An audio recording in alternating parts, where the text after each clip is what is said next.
Kapag minamalas ka nga naman, oh. Buwisit! Ano bang nangyari, ha? Bakit ka nagagalit? Isa ka pa eh! Sa magaling yung binigay mong pera kanina, ha? Ibinayad yun sa akin sa paglilinis ko ng bahay ni Aling Alde. Kaya naman pala luma ang pera na parang galing pa sa baul. Galing pala sa matandang hukluban na yon. Kaya akong minalas eh. Kasalanan mo to! Hindi ka naman kasi nagtatanong sa akin. Basta mo nalang kinuha sa akin ang pera. Nangangatwiran ka pa talaga, ha? Lahat ba ng pera na patalo mo sa sugal? Sa tingin mo kaya iinit ang ulo ko ng ganito kung may natira? Wala na kasi tayong pambiling bigas eh. Maliit na problema lang naman yan eh. Ako pa ba gagawa na paraan? Umutang ka muna sa tindahan. Ayaw na kasi magpautang ni Aling Lolet dahil mahaba na raw ang listahan natin. Huwag mo lalong painitin ang ulo ko, Perla. Dahil malilintikan ka talaga sa akin. Kasi naman, may pera na tayo. Pinatalo mo pa sa sugal. Hindi ka ba talaga titigil, ha? Gusto mo tama ka sa akin? Oo na, titigil na ako. Makalayas na nga. Lalo lang masisira ang gabi ko dito. Saan ka na naman ba pupunta? Wala kang pakialam! Makailang beses ko pang tinawag ang asawa kong si Ricky pero hindi na niya ako nilingon. Tuloy-tuloy lang siya sa pag-alis. Siguradong uumagahin na naman siya ng uwi. Binalikan ko na lang ang ginagawa kong pagtutupi ng mga damit namin. Ilang minuto pa lang ang nakakalipas narinig kong bumukas ang pinto.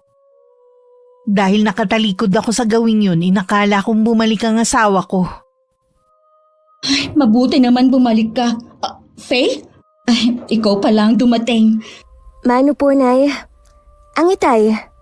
Kaaalis lang niya eh. Hindi mo ba nakasalubong sa labasan? Hindi po, Nay. Hindi ko nga alam kung saan siya pupunte. Gabi-gabi na lang siya umaalis tapos umaga na kung umuwi. Teka, bakit nga pala umuwi ka ngayon? Akala ko ba sa isang linggo ka pa uuwi dito sa atin? Iniisip ko po kasi kayo. Baka wala na kayong panggastos dito sa bahay. Ang totoo nga niyan, hindi pa ako nakakasaing. Wala kasing bigas eh. May dala po akong bigas dito, tsaka mga delata galing kay Ate Ira. Bakit nga pala hindi mo kasama ang kapatid mo? Busy po sa trabaho kaya ito na lang ang ipinadala niya sa akin. Salamat ka mo sa padala niya ha, kapag bumalik ka sa kanya. Sasabihin ko po kay ate. May dala po akong lutong ulam dito, kanin na lang po ang kulang. Ako na ang bahalang magsaing. Maupo ka na lang dyan, alam kong pagod ka sa biyahe eh. Malayo-layo din ang pinanggalingan mo eh. Nay, nagsusugal pa rin po ba ang itay? Minsan lang nak. Wala naman kasi siyang trabaho eh. Ako naman, pa-extra-extra lang kapag merong magpapalinis ng bahay at magpapalaba. Ayaw niyo pa kasing sumama sa akin Alam mo namang kailangan ako ng tatay niyo eh. Paano kapag sinumpong siya ng hika niya? Sino mag-aalaga sa kanya? Sa tanda ba naman ni tatay, hindi pa niya kayang alagaan ang sarili niya? Mag-asawa kami ng tatay mo. May sumpaan kami sa harap ng altar na magsasama kami habang buhay. Kayo lang naman po ang tumutupad sa pangakong yan. Pero ang itay, matagal nang nakalimot sa sumpaan niyo. Kapag nag-asawa ka na, maiintindihan mo rin ako. Sa 4 kong anak, si Faye ang pinakamabait. Pangalawa siya sa magkakapatid. Pareho sila ng ate niya na nagtatrabaho na at sinusuportahan sa pag-aaral ang dalawa nilang kapatid. Nakasalukuyang nasa poder ng lola nila. Habang naghahapunan kami, sinabi ni Faye na ilang araw muna siya sa bahay. Natuwa naman ako sa sinabi niyang yun. Mas matutuwa sana ako kung dito ka na mag-uuwian. Kung tutuusin, malapit lang naman ang trabaho mo dito. Nag-iipon na po ulit kasi ako para sa pag-aaral ko Talaga palang desidido ka nang magpatuloy sa pag-aaral. Ito lang po kasi ang naiisip kong paraan para mabago ang takbo ng buhay natin Hindi naman masamang mangarap Kaya lang, masyado naman yatang matahyog ang pangarap mo makatapos. Tingnan mo nga ang ate mo, mas ginusto na lang ring magtrabaho. Nakakatulong pa siya sa mga kapatid mo. Iba naman po si ate. Pinili niya yun. Ako naman po pangarap ko talagang makatapos. At suportado naman ako ni ate sa gusto ko. Ikaw ang bahala. Sana lang regular kang nakakapagpadala dito sa amin. Sa totoo lang, hindi na kasi sumasapat ang kita ko sa pang-araw-araw na gastusin namin. Huwag po kayong mag-alala. Padadalhan ko po kayo lagi. Hindi nga lang po ganun kalaki dahil gusto ko na pong makaipon agad. Ay, lagi talagang hadlang yung kagustuhan mo mag-aral para matulungan kami ng itay mo. Dapat nga po noon pa ako nakapag-aral Kung hindi nga lang nawala yung ipon ko. Huwag mo nang balikan ang nakaraan, tapos na naman yun Hindi ko lang po kasi maiwasan na manghinayang. Mahigit 1 taon ko rin pong ipon yun. Tapos pinangsugal lang pala ni Itay. Hayaan mo lang yun, pero lang naman yun Tsaka, hindi naman ibang tao ang kumuha nun. Yun na nga po Hindi ibang tao ang kumuha. Dahil sa ginawa ni Itay, para na rin yung pinatay ang pangarap kong makapag-aral. Hindi naman sinasadya yun ng itay mo. Pinagbayaran naman na niya yun Kita mo nga, halos 2 linggo siyang naghirap nun dahil sa hika niya. Hanggang kailan po ba kayo magiging sunod-sunuran kay tatay? Sabi ko nga sa'yo, hanggat wala ka pang asawa, hindi mo ako maiintindihan. Marami naman pong mga mag-asawa dyan, pero hindi naman katulad nyo. Huwag mo naman akong ikumpara sa ibang tao. Iba-iba naman ang mag-aasawa. Ang punto ko lang po, bakit hindi nyo sila gayahin? Ang masasabi ko lang, hindi kami perpekto ng tatay ninyo, pero mahal namin kayo. At patawarin mo ako anak kung hindi sapat ang kakayanan namin para mapag-aral kayo. Naiintindihan ko naman po kayo. Pero sana, wag nyo na lang hadlangan ang mga pangarap ko. Oo anak, hindi na kita ko kontrahin sa gusto mong gawin sa buhay mo. Salamat po, Nay. Pangako po, kapag nakatapos ako ng pag-aaral ihahango ko kayo sa hirap. Ay salamat anak, napakaswerte ko talaga sa'yo. Aminado naman ako na malaki ang pagkukulang ko sa mga anak ko.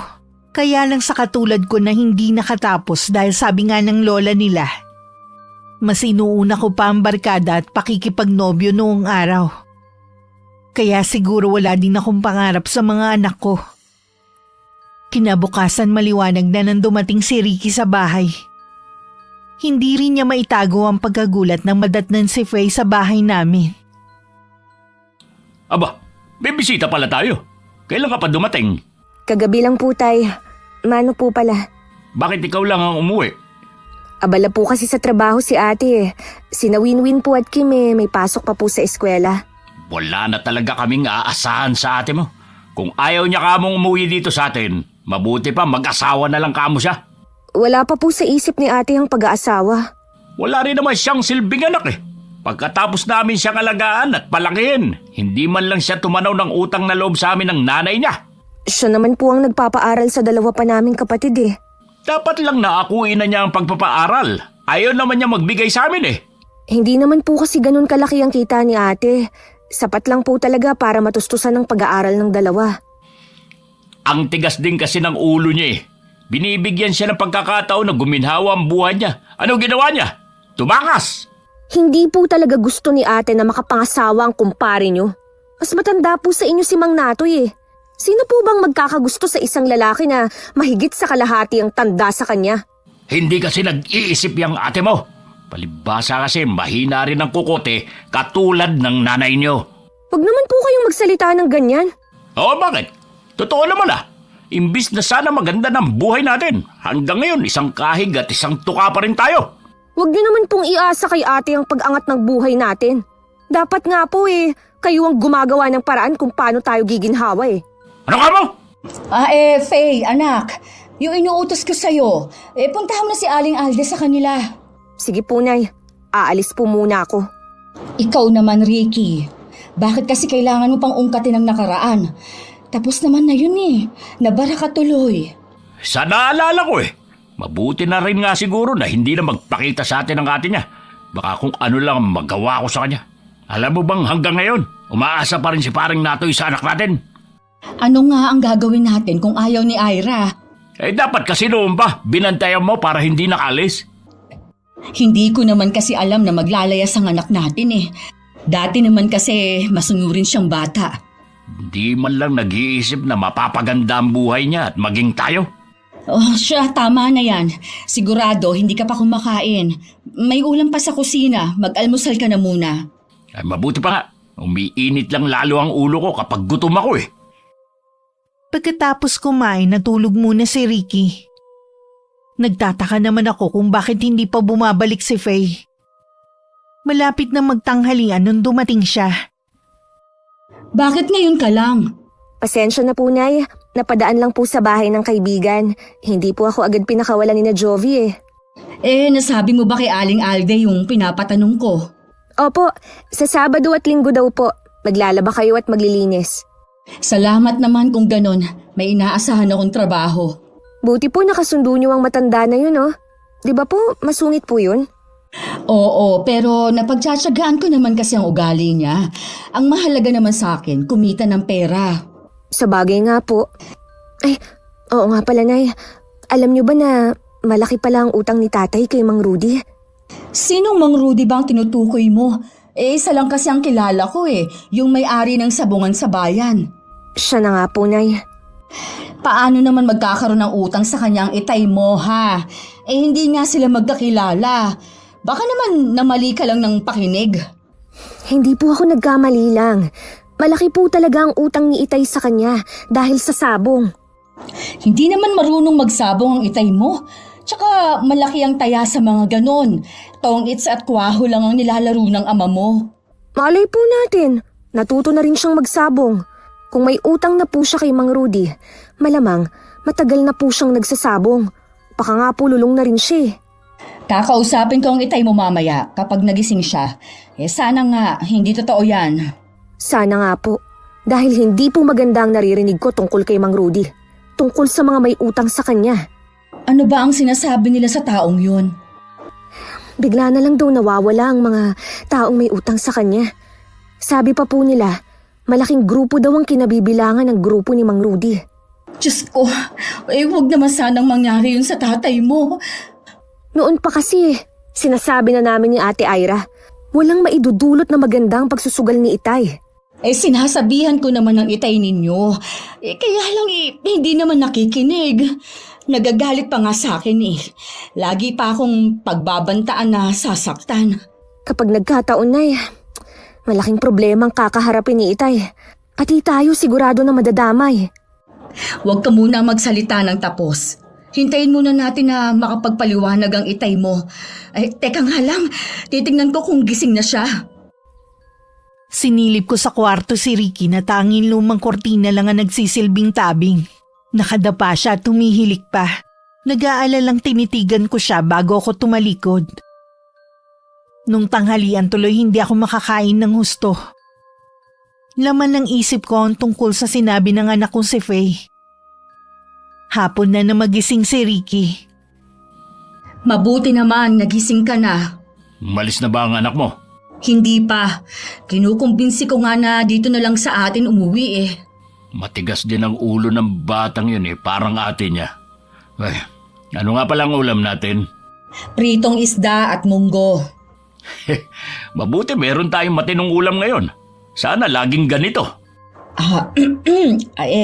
Ricky, meron sana akong gustong itanong sa'yo. Tungkol saan? Totoo bang nagsasabong ka rin? Ha? Paano mo nalaman ang tungkol sa bagay na yan?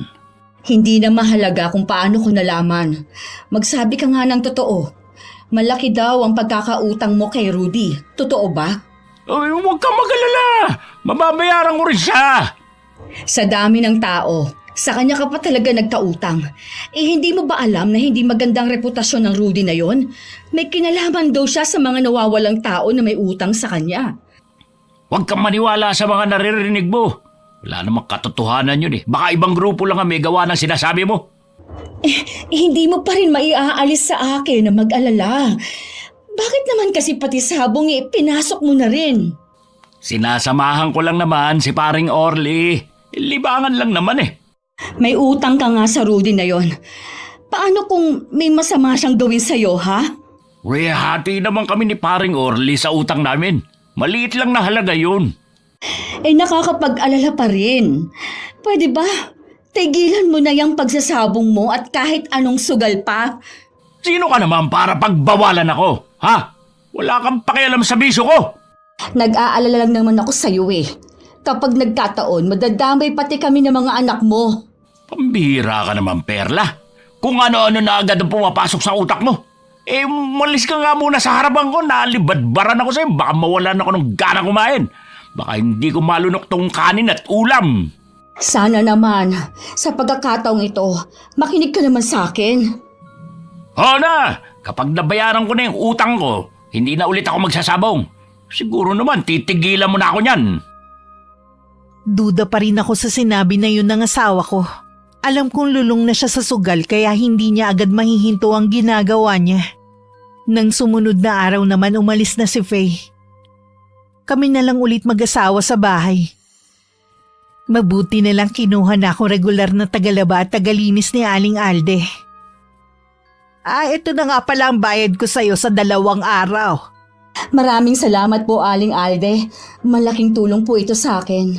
Kung hindi nga lang ako naaawa sa'yo hindi kita kukunin para maglaban ng mga damit at maglinis itong bahay ko. Tatanawin ko pong malaking utang na loob itong ginagawa ninyo. Hanggang ngayon ba wala pa ring trabaho ang asawa mo? May hika po kasi si Ricky kaya hindi po makapagtrabaho. Ang mga anak mo naman, lalo na yung pangalawa mo, nag-aaral na ba siya? Umextra din kasi yun sa akin hindi ba? Sabi niya nag-iipon siya para makapag-aral.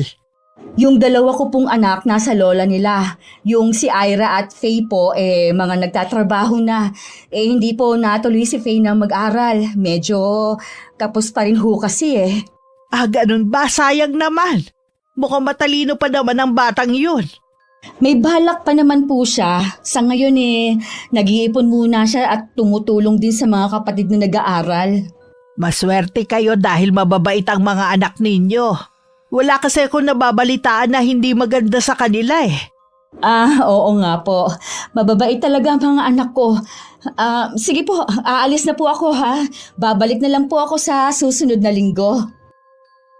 Habang naglalakad ako pa uwi, napapaisip ako sa mga binitiwang salita ni Aling Alde. Pakiramdam ko meron siyang pakahulugan sa mga sinabi niya. Hindi siguro lingid sa kanya kung anong meron sa pamilya namin. Ipinagkibit balikat ko na lang yun.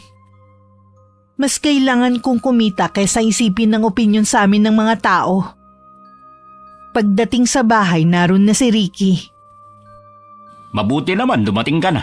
Kanina pa kita hinihintay Bakit mo naman ako hinihintay? Kailangan ko kasi ng pera. Naniningil na kasi yung kakilala ni paring Orly Akala ko ba hindi ka na magsusugal? Baka mabawi ko pa ang natalo ko. Lagi mo na lang yung sinasabi, pero hindi ka naman makabawi. Lalo ka pang nalulubog sa utang. Kaya ako lalong minamalas Kontra ka ng kontra.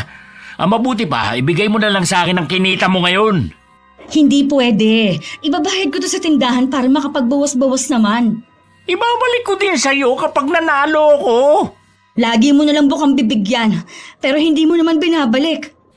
Huwag mo nga painitin ang ulo ko, Perla. Ibigay mo na sa akin na tinihintay na ako ni paring Orly. Hindi ko ibibigay sa'yo to.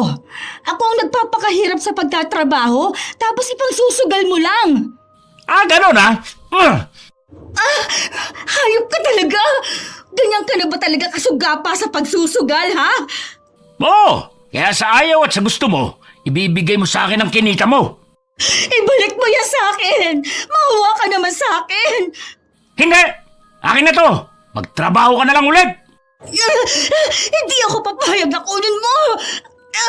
Akin na sabi yan! Hindi ka ba talaga titigil, ha? Itong sa'yo! Sama mo! Ricky! Ibalik mo sa akin ang pera ko! Bahala ka dyan! Hinihintay na ako ng mga kasama ko! Ricky! Bumalik ka dito! Napalupasay na lang ako sa sahig sa harap ng pintuan. Wala na akong pakialam kung narinig ng mga kapitbahay namin ang pag-aaway naming mag-asawa. Sanay naman ako na lagi kami pinag-uusapan. Abot tenga naman ang ngiti ni Ricky habang nagmamadali papuntang sabungan. Mabuti na lang talaga may pera si Perla. Babawi ako ngayon. Nakakapagtaka lang. Tuwing pumapasok sa kay Tandang Alde, lagi na lang amoy baol. O di kaya naman, amoy luma itong pera niya. Kasing amoy na rin niya ang pera niya. Di bale, pera pa rin to. Pangpusta din to sa laban. Dahil hindi naman kalakihan ng dalang pera, ipinusta lahat yun ni Ricky sa isang laban. Taimtim pa siyang nagdasal sa isip. Pero parang nagdilim ang paningin niya nang makitang mabilis na natalo ang manok kung saan siya tumaya. Nalinti ka na. Buisit! Ang malas talaga. Buti pa si paring Orly. Ngising aso na naman. Sigurado na panalo siya. Bigong umuwi si Ricky ng bahay. Hindi pa naman ako tulog nun kaya alam kong dumating siya. Hindi kasi ko dalawin ng antok dahil sa mga nangyari ng araw na yon. Idagdag pa na pinagsalitaan ako ni Aling Lolet ng masasakit. Dahil matagal nang hindi nababayaran ng utang namin sa tindahan niya. Kinabukasan nakakayaman lumapit ako kay Aling Alde. Nakakahiyaman po pero wala na po talaga akong ibang matakbuhan. Ang problema sa'yo, pinamihasa mo ang asawa mo. Akala mo ba, hindi ko alam na baon sa utang si Ricky? Kung ako ang tatanungin mo hindi na siya makakaahon pa sa kumunoy na kinasasadlakan niya. Hindi ko naman po siya pwedeng pabayaan na lang. Asawa ko po siya. May tungkulin akong damayan siya. Sa nakikita ko sa iyo mas mahalaga pa ang asawa mo kaysa sa mga anak mo. Mahalaga po sa akin ang mga anak ko. Kaya lang po, mas kailangan ako ng asawa ko ngayon. Sana naman matauhan ka na bago pa mahuli ang lahat. Mawalang galang na po. Kung hindi niyo po ako mapapahiram ng pera, aalis na lang po ako. Pahihiramin kita. Gusto ko lang kasi na marinig mo ang sasabihin ko. Baka sakaling malinawan ang isipan mo. Pasensya na po. Hanggat maaari po kasi ayokong may nakikialam sa pamilya ko. Alam mo ba, oras na humingi ka ng tulong sa ibang tao. Para mo na rin silang binibigyan ng pagkakataon na makialam sa iyo. Alam ko naman po yun. Kung meron lang po ako hindi ko magagawang lumapit sa inyo kahit na kanino. Masyado rin kasing mataas ang pride mo Gusto mong tulungan ka, pero ayaw mong nakakarinig ng payo. Kung sakali man po na pauutangin ninyo ako, babayaran ko rin po sa inyo kapag dumating si Faye. Sige, papahiramin kita. Salamat po, Aling Alde. Pangako po, pagbubutihan ko po ang pagtatrabaho ko sa inyo.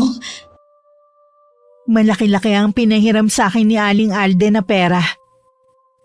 Alam ko na mahihirapan akong ibalik agad yun. Pero hindi ko na muna iniisip. Ang mahalaga may pambayad na ako sa tindahan. Pag-uwi ko wala si Ricky. Siguro umalis na lang nang makitang walang pagkain. Gabi na nang dumating ang asawa ko. Akala ko lasing lang siya. Nagulat na lang ako nang bigla siyang natumba sa harapan ko. Sino bang bumugbog sa'yo? Ano bang kasalanan mo sa kanila? Si paring Natoy, ang may gawa nito sa akin. May 3 siyang kasama. Ha? Bakit nila ito ginawa sa'yo? Huwag mong sabihin nangutang ka na naman sa kanya. Hindi ko maiwasang mangutang Tsaka, hindi ko naman alam na yung pinahiram sa akin na pera ni paring Orly. Galing pala sa kanya. Hindi ka man lang ba tinulungan ng kumpare mo o kahit na sinong tao doon? Hindi Kita mo nga na umuwi lang ako mag-isa dito sa bahay. Nangutang nga lang ako kay Aling Alde kanina para may pambayad tayo sa tindahan. Pinahiya ba naman ako ni Aling Lolet sa mga tao? Akala mo naman milyon na ang utang ko. May natira pa ba sa yung pera? Wala na. Ipinambayad ko na lahat sa utang. Kung may natira man, ibinili ko na ng bigas natin. Ano na gagawin ko, Perla? Nagbanta si paring Natoy na kapag hindi ako nakapagbayad sa kanya, matindi pa dito ang dadanasin ko. Yan na nga bang sinasabi ko Ayaw mo naman kasing nasasabihan ka. Paano kung patayin ka niya? Kaya nga, tulungan mo ko. Paano kitang tutulungan? Kita mo ngang wala rin akong regular na trabaho at may utang pa ako kay Aling Alde. May mga anak kasi tayo hindi naman maasahan, lalo na si Ira. Ano naman ang maitutulong ng anak nating si Ira? Malaki may tutulong niya. Alam mo naman na matagal nang may gusto sa kanya si paring Natoy eh. Alam mo namang ayaw ni Ira. Ayaw na nga umuwi dito eh. Gumawa ka naman ng paraan, Perla. Kapag hindi ako nakapagbayad ng utang, baka makikita mo na lang akong palutang-lutang sa ilog dito sa atin. Ikaw naman kasi, matagal ko na sinasabi na tigilan mo na ang pagsusugal mo. Ipinaabot mo pa talaga na malagi sa peligro ang buhay mo. Huwag mo na nga ako sisihin. Tulungan mo na lang ako mag-isip kung paano ko mababayaran ng utang ko. Susubukan kong makahiram ulit kay Aling Alde o kahit kanino. Malaki ang utang ko, Perla. Tingin ko, hindi sapat ang mahihiram mong pera kung may makukuha ng kanga. Susubukan ko sa abot na makakaya ko. Tingin ko kasi, ang anak lang nating si Ira makakasalba sa akin. Napatitig na lang ako kay Ricky na may halong kaba. Alam ko kasing meron siyang gustong ipagawa sa akin. Sa kabila ng nangyari sa kanya, hindi pa rin mapigilan ang paglabas niya ng bahay para magsugal. Masakit na ang ulo ko kakaisip kung paano masusolusyonan ang problema namin. Nadatnan ako sa ganung ayos ni Faye. Mabuti naman din halaw mo kami. Kumusta mga kapatid mo? Ayos naman po sila. Si ate po stay in sa bago niyang pinapasukan. Mas malaki po kasi ang sahod niya sa bagong trabaho Kailan kaya makakauwi dito ang ate mo? Gusto ko kasi siyang kausapin Ang totoo po niyan, wala na pong balak umuwi dito si ate.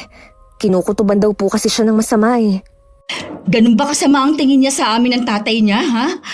Hindi niyo po siya masisisi. Muntik na siyang mapahamak ng dahil kay tatay. Tapos, imbis na ipagtanggol niyo siya, si tatay pa talaga ang kinampihan niyo. Hindi niya kasi naiintindihan. Gaganda kasi ang buhay niya kay paring Natoy. Matutulungan pa niya ang tatay niyo. Sa paraan niyo kasi parang ibinebenta niyo na si ate. Maawa naman po kayo sa kanya. Anak, may malaking problema ang itay mo ngayon. Kapag hindi niya nabayaran ang utang niya, baka kung anong gawin sa kanya. Nung isang gabi nga umuwi siyang bugbog sarado. Hindi naman po kasi siya marunong madala Bakit pati kami kailangang madamay sa ginagawa ni tatay? Wala namang magtutulungan kundi tayo Kausapin mo naman ang ate mo. Hindi ko po gagawin yun. Para ko na rin ipinahamak si ate. Kung ganon, tulungan mo na lang akong mag-isip kung paano magkakapera. Kailangan na po ba talaga ni tatay? Yung pera pong nasa bahay yung iniipon ko para nga sa pag-aaral ko Hindi ko alam kung sasapat po yun. Kahit magkano pa yon, makakatulong na rin yun sa tatay mo. Sige po, bukas po kukunin ko sa bahay. Salamat anak ha. Maaasahan ka talaga. Sana naman po magbago na ang itay.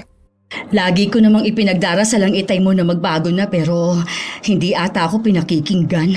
Huwag po kayong magsasawang manalangin. Maririnig din po niya ang mga dasal niyo.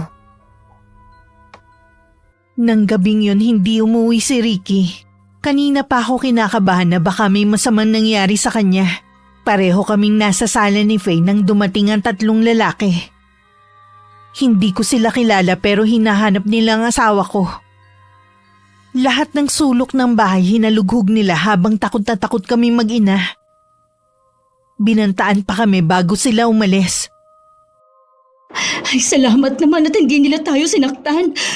Si tatay lang naman ang kailangan nila Nasaan na ba kasi ang tatay mo? Bakit hindi pa siya umuuwi? Mabuti na rin po na hindi muna umuwi si tatay. Paano kung nadatnan siya ng mga taong yun? Kilala niyo po ba sila? Hindi ko sila kilala, ni hindi ko nga sila namumukaan kung taga rito ba ang mga yon. Ipablotter kaya natin sa barangay ang nangyari ngayong gabi. Baka hindi tayo pansinin. Marami na kasing record ang itay mo dahil sa hindi pagbabayad ng mga utang. Kesa naman po habang buhay tayong matakot. Ang solusyon lang na naiisip ko ay ang makabayad ang itay mo. Ang problema nga po, masyadong malaki ang utang ng itay. Hindi natin yun mababayaran agad. Hindi ko na nga alam ang gagawin ko eh. Siguro kapag dumating ang itay mo, yayayain ko siyang umalis sa kami sa lugar na to. Baka ako pang maunang mamatay sa kanya. Halo-halo na ang nararamdaman kong takot at pag-aalala ng mga oras na yun. Hindi rin ako nakatulog nung gabing yun. Bawat kaluskos na naririnig ko, napapaigtad ako. Kinabukasan, nadatnan ko na si Faye na tulalang nakatingin sa kawalan. Hindi pa ba dumarating ang itay mo? Hindi pa po eh. Madilim pa lang po eh, bumangon na ako. Nagbabaka sakaling dumating siya ng maaga ngayon. Ay, ang mabuti pa umalis ka na. Ako na lang ang maghihintay sa tatay mo. Aalis po ako, pero babalik din po ako agad. Kukunin ko lang yung perang naipon ko. Pasensya ka na anak kung pati ikaw nadamay sa problema ng tatay mo. Sabi niyo nga po, pamilya na tayo. Tutulong po ako sa abot ng makakaya ko. Sana lang po, Nay, huwag niyo nang pilitin si ate na gawin ang gusto niyo. Maawa na po kayo sa kanya. Oo anak, hindi na. Aalis ka na ba ngayon? Opo, hinihintay ko lang po kayong magising. Mag-iingat ka ha. May kumakatok anak sa pinto. Baka ang tatay mo na yan. Ako na lang po ang magbubukas. Sana naman ang itay mo na yan. Tay! Buti umuwi na kayo. Bakit ang tagal niyong buksan? Ay, mabuti naman nakauwi ka na, Ricky. Kagabi pa kami nag-aalala sa'yo. Nandun kasi ako sa bahay ng kaibigan ko. Kahapon kasi, habang naglalaro kami ng baraha, may tumimbre sa akin na parating daw mga tauhan ni Mang Rudy. Mabuti na nga lang, nakaalis kaagad ako. Sila nga yata yung nagpunta dito kagabi. Mabuti na nga lang, hindi kami sinaktan ng anak mo. May nagpunta rito kagabi. Oo, nagbanta pa nga.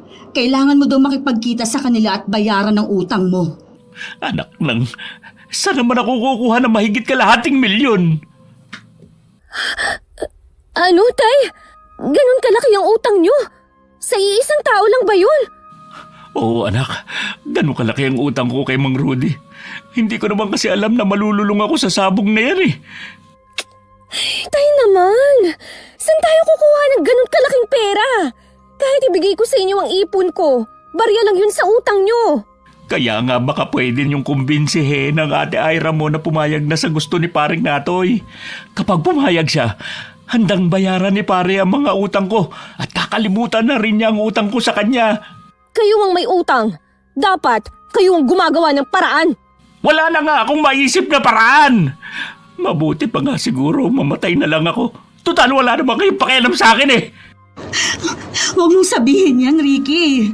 Hindi ko kakayanin kapag may masamang mangyari sa'yo. Doon na rin ako pupunta. Kung hindi papayag ang anak mo. Pero hindi ako makahinga. Faye, inaatake ng hika ang itay mo. Kunin mo ang gamot niya sa kwarto, dali! Natataranta namang sumunod si Faye. Noon lang ulit sinumpong ng hika si Ricky. Gusto ko sana siyang dalhin sa ospital pero tumanggi siya. Magpapahinga na lang daw siya. Noong araw ding yun, pinuntahan ko si Ira. Pumayag ka na, anak. Kung kinakailangan lumuhod ako sa'yo, gagawin ko. Bakit niyo ba ginagawa sa akin to? Lumayo na nga ako eh. Pinuntahan niyo pa ako rito. Hindi ka ba naaawa sa tatay mo? Pwede siyang mamatay. Kasalanan naman niya lahat. Bakit kailangan ako magbayad? Huwag mong kalilimutan, ama mo pa rin siya. Utang mo sa kanya kung bakit ka nabubuhay ngayon. Bakit? Ginusto ko ba na mabuhay? Hindi naman ah. Lalong hindi ko ginusto na kayo ang maging magulang ko. Kung pwede sanang pumili, hindi kayo ang gugustuhin ko. Pareho kayong walang kwenta.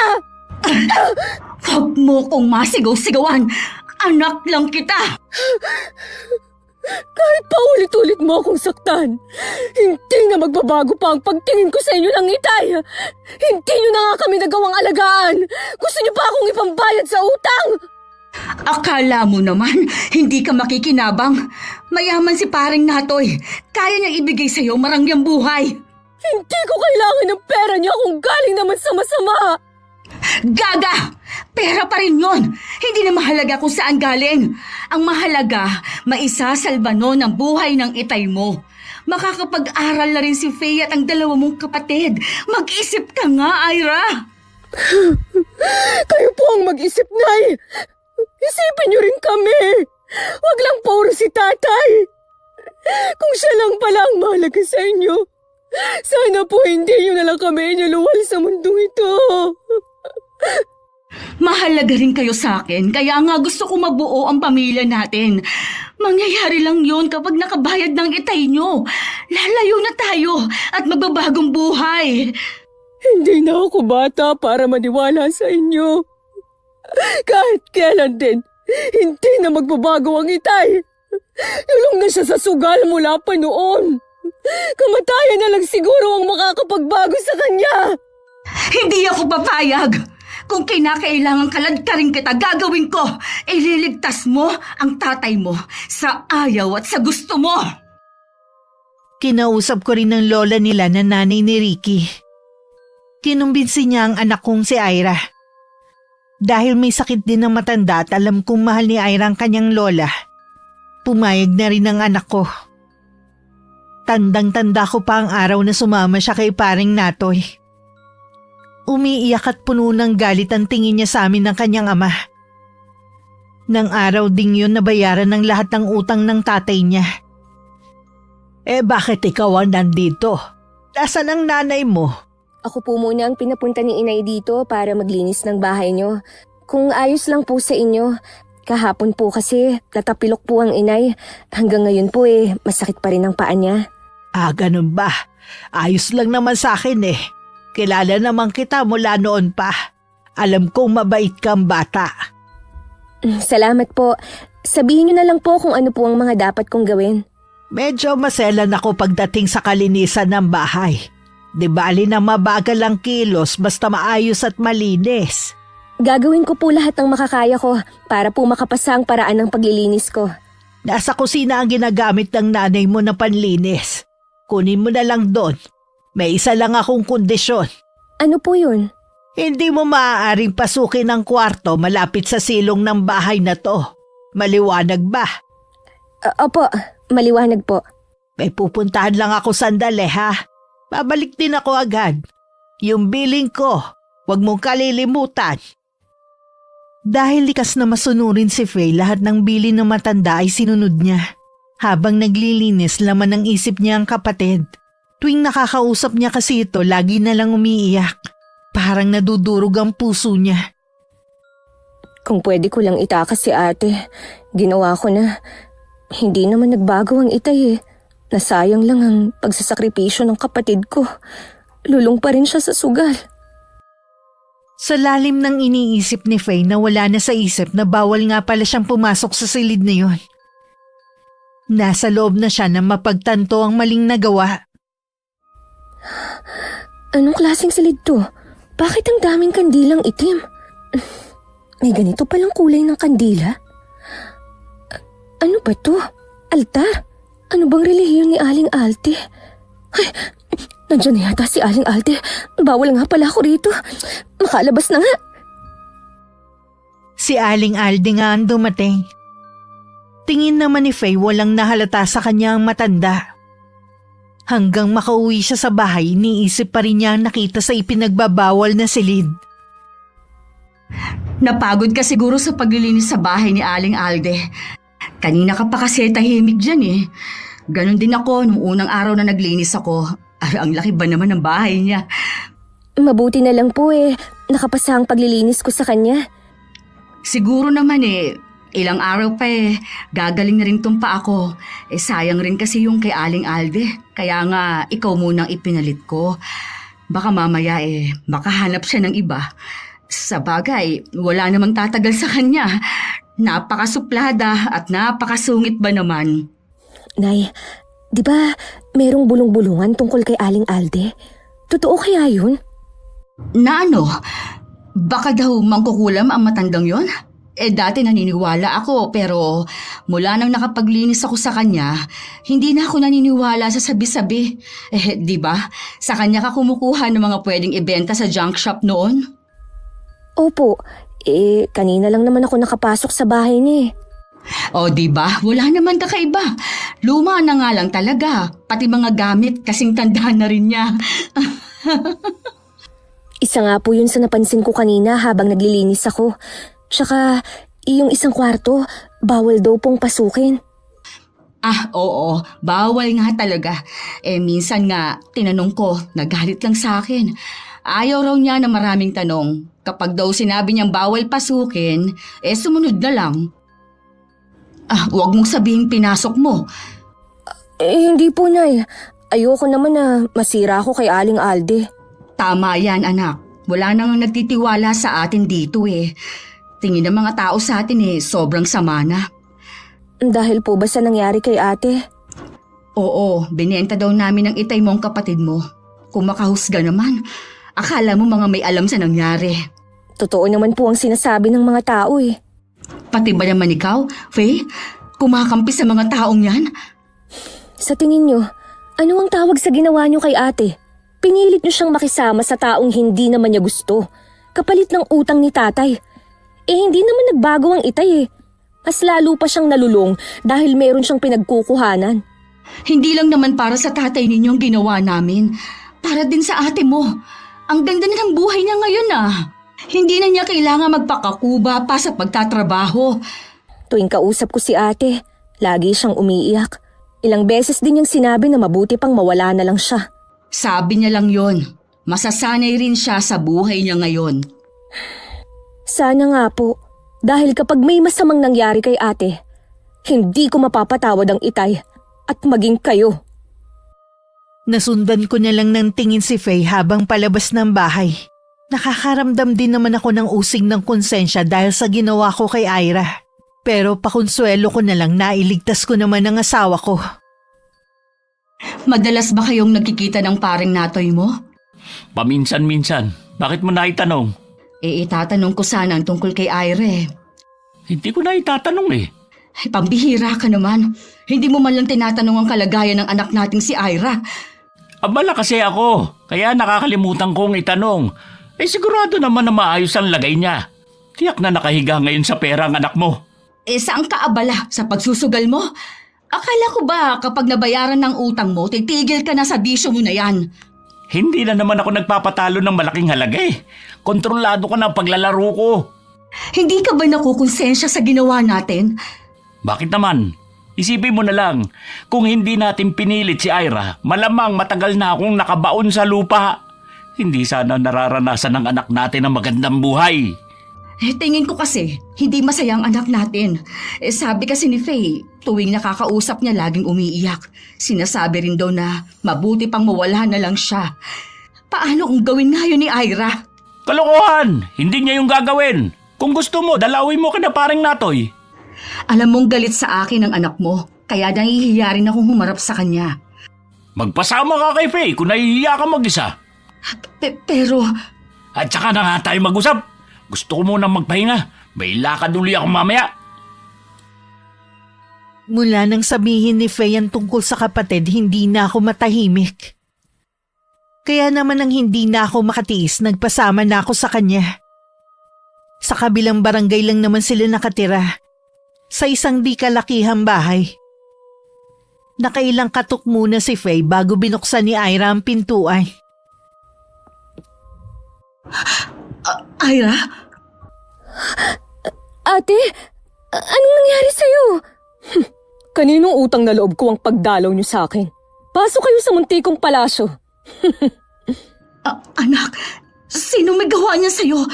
Bakit puro pasaka at paso ba yan ng sigarilyo? Sinasaktan ka ba ng hayop na mang natoy na yon? Oo, mula nang magsama kami. Kung gaano kapangit ang itsura niya, ganun din kapangit ang pag-uugali niya. Bakit hindi ka nagsusumbong? Sana sinabi mo sa amin. Ano ka mo, Nay? Magsumbong? Tanga ka pala eh. Ikaw ang dahilan kung bakit nasa ganito akong kalagayan ngayon. Anak, Hindi ko naman kasi alam na sasaktan ka ni Paring Natoy. Kung alam ko lang, hindi ko na sana ipinilit na sumama ka sa kanya. Tama na, Nay! Kahit ano pang sabihin mo ngayon, hindi mo na may babalik ang nakaraan. Ang mabuti pati, mag-impake ka na. Isasama ka na namin paalis. Baka naman magka-problema tayo kay Paring Natoy kung isasama natin ang ate mo. Nay naman! Yun pa ba ang iisipin nyo? Nakita nyo naman po ang ginawa ng lalaking yun kay ate. Sa ayaw at sa gusto nyo, aalisin ko si ate rito. Hindi naman sa ayaw kong alisin dito ang kapatid mo, pero mas mabuti pa rin na kausapin natin muna si Paring Natoy. Paano kung hindi siya pumayag? Alalahanin nyo, malaki ang utang ni Itay sa kanya. Si ate nga ang ginawa niyong pambayad eh. Hindi ako sasama sa inyo ng Inay Fe. Ha? Bakit naman ate? Hindi ako papayagan ni Natoy. Sigurado na malaking gulo kapag umalis ako rito. Ayokong pati kayo madamay. Kilala ko na siya kung paano magalit. Pero ate, hindi kita pwedeng pabayaan dito. Sa ayaw at sa gusto mo, isasama na kita. Makinig ka sa akin, Fe. Mahirap kalabanin si Natoy. Kayong mga kapatid ko lang ang inaalala ko. Mas gugustuhin ko pang magtiis kaysa makita kayong masaktan. Ate, ihingi tayo ng tulong para makawala ka sa hayop na yun. Pwede nating gamiting ebidensyang ang mga pasa at sugat mo sa katawan. Makakalaya din ako balang araw. Humahanap lang ako ng tamang tiyempo. Ayoko lang kasi na pati kayo madamay. Bakit hindi pa ngayon? Baka mamaya, pagbalik niya dito, saktan ka na naman niya. Kaya ko pang magtiis ng konti. Siya nga pala, yung baul sa bahay ni Lola, sa ilalim ng higaan. Para sa'yo yun. Hindi na nga rin pala ako nakakadalaw sa dalawa nating kapatid. Ikaw na munang bahala sa kanila, ha? Huwag mo silang pababayaan. Oo, ate. Ako na ang bahala sa kanila. Kailan ka aalis dito? May kailangan lang akong gawin. Tapos aalis na rin ako. Hintayin niyo na lang ako. Hindi na ba talaga magbabago ang isip mo? Nag-aalala kasi ako na maiwan ka rito eh. Hindi na. Huwag mong kalilimutan ang bilin ko sa'yo. Sige na, umalis na kayo. Baka biglang dumating si Natoy. Ayokong abutan niya kayo rito. Ira, anak, patawadin mo sana ako. Alam kong malaki ang nagawa kong kasalanan. Sige nanay, umuwi na po kayo. Tsaka na lang po tayo mag-usap. Para kong ipinako sa kinatatayuan ko ng mga sandaling yun. Parang gusto ko rin sugurin ng yakap ang anak ko. Naramdaman ko na hinawakan ako ni Faye sa braso at inakay ng paalis. Hinatid pa kami ni Ira sa may pinto. Palingon-lingon pa ako nun hanggang makasakay kami ng tricycle. Nang makauwi sa bahay, dun ko ibinuhos ang mga luha ko. Bakit kayo nagawa sa ate mo? Napakasama kong ina. Bakit ngayon ko lang napagtanto lahat? Hindi naman po huli ang lahat para makabawi kayo kay ate. Oo, anak. Babawi ako sa ate mo, sa inyong mga anak ko. Sa laki ng pagkukulang ko sa inyo, kulang pang natitira kong buhay. Si tatay ang punot dulo ng lahat ng ito eh. Sinira niya ang buhay ni ate. Kailangan ko kausapin ang tatay mo. Saan na naman kaya siya nagsusugal? Kapag dumating po si ate, magpapakalayo-layo na kami. Hindi na kami babalik sa lugar na to. Sumama na po kayo sa amin. Oo, anak, sasama na ako sa inyo. Sa pagkakataong ito, kayo naman ang pipiliin ko. Bahala na ang tatay ninyo sa buhay niya. Hindi na ako papayag na kayo ang magbayad sa mga utang niya. Salamat po, Nay. Natauhan na rin kayo. Hindi po kayo magsisisi na kami ang pinili nyo. Kasalukuyan pa kami nag-uusap ng anak ko nang dumating si Ricky. Nagtataka naman na pinaglipat-lipat niya ang tingin sa amin. Pinisil ko pa ang braso ni Faye.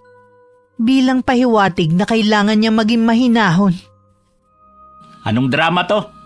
Galing kami kay Ira kanina. Hindi magandang lagay niya. Alam mo bang nananakit pala yung kumpare mo? Ay, kasalanan din naman ni Ira eh. Ibig sabihin, alam niyo ang nangyayari kay ate? Nakita niyo sana ang itsura niya kanina. Puro pasa at paso ng sigarilyo. Tapos sasabihin niyo kasalanan pa ni ate? Buong akala ko mapapabuti ang kalagayan ng anak natin sa piling ng kumpare mo. Ikaw lang pala ang mapapabuti. Kung alam ko lang na magiging miserable ang buhay ni Ira. Sana pinabayaan na lang sana kita na patayin ang mga taong naghahanap sa'yo. Oy, Perla, kilala kita. Hindi mo ako matitiis na basta na lang mamatay. Mas mahal mo pa nga ako sa sarili mong buhay eh. Mas gugustuhin mo pa nga na malayo sa mga anak natin kaysa sa akin. Nagising na ako sa katotohanan.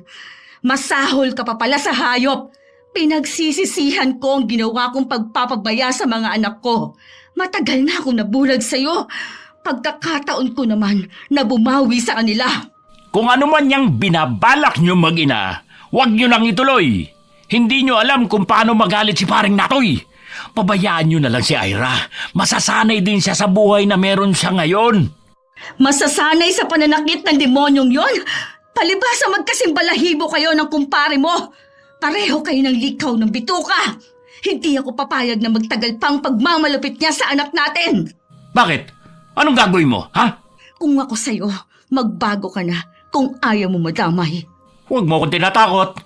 Hindi mo ko kaya kahit magsama pa kayo ng anak mong lambutin. Lumayas ka dito! Hindi ka namin kailangan! Wala kang karapatan na palayasin ako sa bahay na ito. May karapatan din ako rito. Wala kang karapatan sa bahay na to. Baka nakakalimutan mo. Wala kang ambag sa pagpapagawa sa bahay na to. Ako lahat ang gumastos dito dahil buong buhay mo nakasandal ka lang sa akin. Ang lakas ng loob mo para pagsalitaan ako ng ganyan. Makakatikim ka sa akin ngayon. Subukan yung sakta ng inay! Nalabanan ko kayo! Hindi ako natatakot sa inyo! Matapang ka, ha? Sige nga, subukan natin. Hindi ko na po kayo uurungan sa pagkakataong ito! Akala mo kaya mo na ako, ha? Sige, palag! Tingin mo hindi kita papatulan? Bitiwan mo ang anak ko kung ayaw mong ibaon ko sa katawan mong kutsilyong hawak ko. Lumayo ka sabi sa anak ko! Perla, ilayo mo sa akin yan. Anak mo naman ang naunang naghamon eh. Umalis ka dito sa bahay namin. Huwag ka na ulit babalik. Oras na tumuntong ka ulit dito. Ako mismo ang tatapos sa buhay mo. Alam kong nasulsulang ka lang ng anak natin. Lalambot din ang puso mo sa akin. Umalis ka na sabi. Alis! Iwinasiwas ko sa harapan ni Ricky ang kutsilyong hawak ko. Nahintakutan naman siya sabay karipas ng takbo. Isinara naman ni Faye ang pinto. Tsaka ako naman binitiwan ng kutsilyo sa kamay ko. Niyakap naman ako ng mahigpit ni Faye. Hindi ako makapaniwala na sa unang pagkakataon naging matapang ako sa harapan ng asawa ko. Napakatapang mo pala, Nay. Ngayon lang, dahil nagising na ako sa katotohanan, hindi na uli ako papayag na maging sunod-sunuran sa tatay ninyo. Hindi ko na kayo isasakripisyo. Sigurado, matutuwa nito si ate. Ito lang naman po ang hinihintay niya eh. Ang maramdaman na mahalaga rin kami sa inyo. Kapag hindi pa rin umuwi ang ate mo bukas, pupuntahan na natin at babawiin natin siya sa lalaking yon. Opo, Nay. Magsama po tayo para hindi na makapalagang taong yon. Sana pala anak, hindi na natin siya iniwan doon. Kilala ko po si ate. Hindi rin po natin siya mapipilit na sumama sa atin. Baka din po importante ang gagawin niya. Siguro nga, mas kilala mo naman ang ate mo. Alam ko, gusto niyo nang makita si ate. Konting panahon na lang naman po, magkakasama na tayo. Kinabukasan nagmamadali kaming gumayak para mapuntahan na namin si Ira sa kanila. Kakaiba ang nararamdaman ko ng mga sandaling yon. Bakas na sa mukha ko ang pagkainip sa paghihintay na lumabas si Faye sa kwarto. Bigla naman dumating si Ricky na malungkot ang mukha. Inismeran ko lang siya. Tara na po, Nay. Baka hinihintay na tayo ni ate. Tay, anong ginagawa niyo rito? Halika na, huwag mo nang pasinin ang tatay mo. Itong susi ng bahay, ikaw na ang mag-lock. Sige po, Nay. Kay Ira ba kayo pupunta? Wala ka nang pakialam. Wala na si Ira sa kanila. Anong ibig mong sabihin wala doon si Ira? Inalis ba siya ng asawa niya? Inilayo ba? Siguro nagsumbong ka, no? Magsalita ka! Huwag kang tumungulang dyan! Wala na si Ira. Patay na siya. Ano? Kung biro man yan, Binabalaan kita, Tay. Baka kalimutan ko na kayong ama ko. Sana nga masamang biro lang ito pero totoo. Nakita mismo ng dalawang mata ko na nakabigti si Ira. Nagpakamatay siya. Hindi! Hindi totoo yan! Anak ko! Susunduin ka na namin dyan! Hintayin mo kami ng kapatid mo! Anak ko! Patawarin niyo ako. Nahuli kami ni paring Natoy sa pagdating. Mainit pa siya. Dinala pa namin siya sa ospital pero binawian na rin siya ng buhay. Ate! Bakit mo ginawa yun? Sana pinilit ka na lang naming sumama. Kasalanan mo to! Ikaw ang pumatay sa anak mo! Hayop ka! Pinatay mo ang anak ko! Patawarin niyo ako. Hindi ko naman alam na aabot sa ganito. Hindi kita mapapatawad sa ginawa mo! Sana ikaw na lang ang nawala, hindi si Ira. Sana hinayaan na lang kitang mamatay noon. Hindi sana ang anak ko ang nagdusa at nawala. Umalis na kayo, Tay! Baka hindi ko mapigilan ng sarili ko. Baka kung ano pa ang magawa ko sa inyo. Wala kang karapatan na ipagtabuyan ako. Patay na ang ate mo. Dapat nga magkakasama tayo eh. Hindi ka namin kailangan. Tama ang inay. Ikaw ang pumatay kay ate. Itinulak mo siya sa kamatayan niya. Kahit na ano pa sabihin ninyo, mananatili ako sa tabi ninyo at sa kapatid mo hanggang madala siya rito sa bahay. Halos wala na akong mailuha pero patuloy pa rin ako sa pag-iyak. Sa bahay ibinuro lang labi ng anak kong si Ira. Hindi rin ako umaalis sa tabi ng kabaong niya. Hindi ko rin napapansin ang mga taong dumarating para makilamay. Nay, nandito po si Aling Alde. Nakikiramay ako sa pagkamatay ng anak mo. Alam kong walang kasing sakit. Tanggapin mo sana ang taus-puso kong pakikiramay. Salamat po sa pagpunta ninyo. Kailangan mo maging matatag para sa 3 mong anak. Kailangan ka rin nila. Napakawalang kwenta kong ina. Napakamalas sa mga anak ko sa pagkakaroon ng isang inang katulad ko. Hindi ko man lang sila naipagtanggol, lalo na si Ira. Alam ko na inuusig ka ng konsensya mo. Pero sana balang araw magawa mong patawarin ang sarili mo. Yun lang ang paraan para matahimik ang isip at kalooban mo. Hindi ko na po magagawang patawarin ang sarili ko. Gusto kong pagbayaran ang lahat ng kasalanan ko habang ako'y nabubuhay. Hiling ko pa rin na maghilom ang sugat sa puso mo. Hindi man ngayon, pero balang araw. Wala sa loob ko na sinuyod ang paligid. Maraming tao ng mga sandaling yun. Hindi ko lang alam kung dahil sa anak ko kaya sila nandito. O dahil sa sugal na inilagay ni Ricky.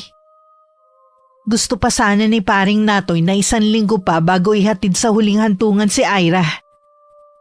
Pero hindi ako pumayag. Wala kang karapatang magdesisyon sa burol ng anak ko. Hindi kayo mag-asawa ni Ira. Perla naman. Nagmamagandang loob lang naman si paring Natoy eh. Magsama kayo ng kumpare mo. Baka akala nyo'y nakalimutan ko nang ginawa ng lalaking yan sa anak natin. Umalis na kayong dalawa. Huwag niyong dadalhin ang mga pasugalan niyo sa burol ng anak ko. Hindi mo kailangan magwala. Nakakahiya sa mga tao. Ako pa ba, ha? Ang mahihiya? Dapat kayo ang mahiya. Ang kakapal na mga mukha ninyo. Kung hindi kayo aalis, bubuhusan ko kayo ng gas at saka ko kayo susunugin. Irespeto niyo naman sana ang lamay ni ate, Tay. Mabuti pa. Umalis na lang tayo, paring Natoy. Hinatid na namin sa huling hantungan si Ira. Ayoko na rin patagalin pa dahil parang paulit-ulit na dinudurog ang puso ko. Mas gusto kong magluksa ng tahimik. Hindi ganun karami ang nakilibing. Pero sapat na para magpasalamat ako sa mga totoong taong nakidalamhati sa amin. May plano po ba kayo, Nay? Gusto kong sa sunod na pasukan dumito na ulit ang dalawa mong kapatid. Dito na ulit sila mag-aaral. Sigurado na matutuwa po sila. Matagal na nila kayong gustong makasama. Pero, paano po ang itay? Wala na akong pakialam sa kanya. Kayo na lang na mga anak ko ang mahalaga sa akin. Sayang, ito pa naman ang pangarap ni Ate Ira. Ang mabuo ang pamilya natin. Ira, anak ko. Patawarin mo sana ang inay. Alam ko ang laki ng pagkukulang ko sa'yo. Mahal na mahal kita, anak. Malaki man po ang tampo sa inyo ni Ate. Alam ko na mahal niya kayo. Sana narinig ko ang mga katagang yan nung nabubuhay pa siya. Ang sarap siguro sa pakiramdam. Nay, hindi po ako makakapayag na hindi makaganti kay na tatay at mang Natoy. Anak, ipaubaya mo na lang sa Panginoon ang lahat. Alam niya ang mga taong may kinalaman sa pagkamatay sa kapatid mo. Kung sakaling ang kasama ako sa parurusahan, ay maluwag ko yung tatanggapin. Hindi na po ako makakapaghintay na maparusahan sila. Kung may masama kang binabalak, nakikiusap ako sa'yo. Huwag mo nang ituloy. Ayoko mapahamak ka. Patawarin niyo ako, Nay. Buo na po ang pasya ko. Pero, Faye, masama ang gumanti. Alam ko po, pero hindi ako matatahimik kung may magagawa rin naman ako para maiganti ang ate. Ayokong makulong ka. Dapat sila ang nasa kulungan. Hindi po ako makukulong.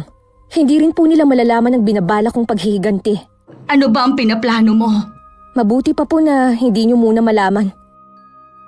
Hindi na nga ako nag-usisa pa. Isang araw nagpaalam si Faye na pupunta lang sa bahay ni Aling Alde. Hindi naman ako nag-isip ng kung ano. Kahit kasi masungit ang matandang babae, napatunayan ko rin na busilak ang puso niya. Malamang nakita mo ang loob ng silid kung saan kita pinagbawalan na pumasok. Hindi ko naman po sinasadya na makita ang loob. Wala rin po akong pinagsabihan. O sige, pero hindi biro ang hinihingi mo sa akin, ha? Handa po ako na habang buhay magsilbi sa inyo. Basta po ibigay niyo lang po ang kahilingan ko. Hindi naman ako hihingi ng pabor sa gagawin ko kung sakali eh. Ang gusto ko lang naman masiguro kung hindi ka magsisisi pagkatapos.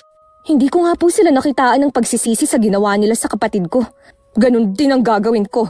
Huwag mo sanang kalilimutan, ama mo pa rin si Ricky. Kahit kailan naman po, hindi siya nagpakaama sa amin Wala siyang kasing sama, kaya tama lang ang gagawin ko sa kanya.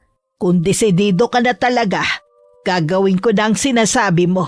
Kukulamin ko si Natoy at Ricky. Sana nga, huwag mo itong pagsisihan. 1 linggo na ang nakakalipas nang mabalitaan namin ang pagkakasakit ni paring Natoy. Nagpapagamot daw ang lalaki sa iba't ibang doktor para malaman ang totoong karamdaman niya. Hindi ko inaasahan na pag-uwi ko may balita akong madadatnan. Saan po kayo galing, Nay? Kanina ko pa po kayo hinahanap Galing ako sa puntod ng ate mo. Dinalaw ko siya. Bakit mo nga pala ako hinahanap? Kasi po, patay na si Mang Natoy. Kanina lang umaga. Ang bilis talaga ng karma sa taong makasalanan. Sa wakas, nakaganti na ang ate mo. Mas maganda sana kung naghirap din siya gaya ni Ira. Sa tingin ko po, naghirap din siya. Hindi lang natin nakita ang pagdurusa niya. Ano ba ang dahilan ng agaran niyang pagkamatay? Nakailang doktor na daw po siya pero wala pa rin nakatuklas sa sakit niya. Hanggang sa sumusuka na raw siya ng dugo. Naubos na nga raw ang pera sa pagpapagamot Hindi kaya nakulam si paring Natoy? At kung totoo nga, dahil sa pagpapagamot niya, mas lalong napadali ang buhay niya. Kung totoong nakulam siya, tama lang po yun sa kanya. Nakalimutan ko na kung meron nga palang batas ng tao, meron din kulam para sa ating mga mahihirap. Masaya ka ba sa nangyari kay Mang Natoy? Magsisinungaling ako kung sasabihin kong hindi ako masaya. Pero alam mong hindi maganda na magsaya dahil sa kamatayan ng ibang tao. Alam ko po, hindi pa rin maiibsan ng pagkamatay niya ang pagkawala ng ate. Magtapat ka nga sa akin, Faye. May kinalaman ka ba sa nangyari sa kanya? Ito ba ang sinasabi mo na igaganti mo ang ate mo? Wala po akong alam sa nangyari sa kanya. At isa pa po, hindi ako naniniwala sa ganyan. Siguro nga, sa dami ng mga ginawa niya ng masama, ang isa sa kanila ang nagpakulam sa kanya. Para ako nabunutan ng tinik sa pagkawala ni paring Natoy. Sa kaibuturan ng puso ko, maasa pa rin ako na magbabago si Ricky. Hindi para makipagbalikan ako kundi para sa sarili niya. Kontento na ako sa mga anak ko. Wala akong kamalay-malay na si Ricky na pala ang susunod. Mas matinding parusa ang naghihintay sa iyo. Pararanasan mo ngayon ang ganti ng iyong anak. Uumpisan ko na yon. Ang litrato mo ang gagamitin ko. Ilang linggo ko na ring hindi nakikita si Ricky. Akala ko tuluyan na siyang nawalan ng pakialam sa amin. Nang bigla siyang sumulpot sa bahay. At unang napansin ko sa kanya ay ang pagbagsak ng katawan niya. Perla, wala na kasi akong mapuntahan eh. Nasaan ang mga barkada mo sa sugalan? Bakit hindi ka sa kanila humingi ng tulong? Nakikiusap naman ako sa'yo. Pangako magbabago na ako. Tanggapin mo lang uli ako rito sa bahay. Ilang beses ko nang narinig sa'yo na magbabago. Namatayan na tayo ng anak. Hindi ka pa rin nagbabago. Magbabago na nga ako. Bigyan mo naman ako ng isa pang pagkakataon. Kayo lang ang pamilya ko. Kaya ka lang naman lumalapit sa amin ngayon dahil wala na ang kumparing Natoy mo. Wala ka rin namang mapapala sa amin eh. Kung wala ka na mapuntahan, umuwi ka na lang sa nanay mo. Matanda na siya. Kailangan niya ng kasama. Uuwi na kasi ang dalawa kong anak dito sa bahay. Talaga bang wala na akong halaga sa'yo? Sa tingin mo, sa dami ng sakripisyo ko sa'yo, ni isa doon, hindi mo man lang nasuklian. Pati ang anak natin na wala nang hindi man ako nakakapagbayad sa mga pagkukulang ko. Wala na tayong magagawa. Magsisihan man tayo, hindi na natin maibabalik ang buhay ni Ira. Hindi na nga! Pero sana maiiwasan yon kung hindi ka naging suga para sugal. Kaya nga magbabago na ako eh. Gusto ko mabuo ulit ang pamilya natin. Huwag ka nang umasa pa. Wala ka ng pamilyang babalikan. Nakikiusap ako sa'yo, Perla. Huwag ka munang tumalikod. Mag-usap muna tayo. Nagmistula akong bingis sa mga pagmamakaawa ni Ricky. Masyado nang napuno ng puot ng puso ko. Akala ko umalis na siya pero nasa labas pa rin siya ng bahay namin. Naghihintay kung kailan ko papapasukin. Hindi pa rin po umaalis ang itay sa labas. Mukha din po siyang may sakit. Sinabi ko sa kanya na umuwi na siya sa nanay niya. Dahil mawawala na siya ng kasama. Oras na umuwi pa dito ang dalawa mong kapatid. Galing nga po pala ako kay Lola kahapon. Kinuha ko kasi yung ibinili ni ate. Alam niyo po ba kung ano yung laman ng baul? Pera po ang laman, Nay. Inipon po niya para pang gastos natin kung sakali na mawala siya. Hanggang sa huling sandali, kayo pa rin ang inaalala niya. Kung hindi namatay ang ate mo, nasisiguro kung magiging mabuti siyang ina balang araw. Hindi lang niya nakayanan ng kalupitan ni Mang Natoy. Sana, nandun ako sa tabi niya. Baka sakaling lumakas ang loob niya para lumaban. Habang buhay ko nang dadalhin sa puso ko ang ginawa ko sa kapatid niyo. Nakikiusap po ako sa inyo, Nay. Kahit anong mangyari, huwag na huwag niyong tatanggapin dito ang itay. Dahil kung hindi, lalayo kami ng mga kapatid ko. Hindi mo kailangan sabihin yan sa akin. Buo na ang desisyon ko na hindi na ulit tatanggapin ang itay ninyo. Baka lumambot na naman ang puso niyo sa kanya eh. Isipin niyo sana lagi ang mga masasama niyang ginawa. Nararamdaman kong hindi na magagawa pang magpatawad ni Faye sa kanyang ama. Paglabas ko ulit ng bahay, wala na si Ricky. Marahil umuwi na siya sa nanay niya. Wala naman kasi siyang ibang mapupuntahan. Matapos ang 1 linggo, tinawagan ako ng nanay niya para papuntahin sa kanila. Umiiyak siya kaya naawa naman ako. Pagdating sa kanila, nakita ko ang kalunos-lunos na kalagayan ni Ricky. Anong nangyari sa'yo? Malubha ba ang sakit mo? Wala akong sakit. Gaya ni paring Natoy, kinulam din ako.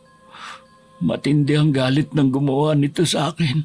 Sabi ng manggagamot, huli na daw para mapagaling ako. Sana daw nung nag-uumpisa pa lang lumabas ang sintomas, lumapit na ako sa albularyo.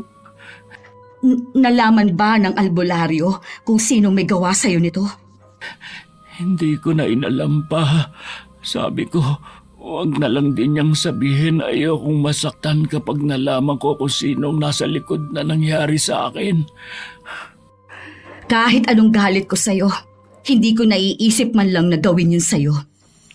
Alam kong hindi mo yun magagawa sa akin.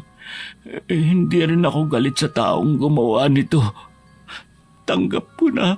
Ilang oras na lang ay tatagal ko. Pwede bang hilingin na dumito ka sa tabi ko? Oo naman. Hindi mo kailangang hilingin pa. Gagawin ko talaga yan. Salamat.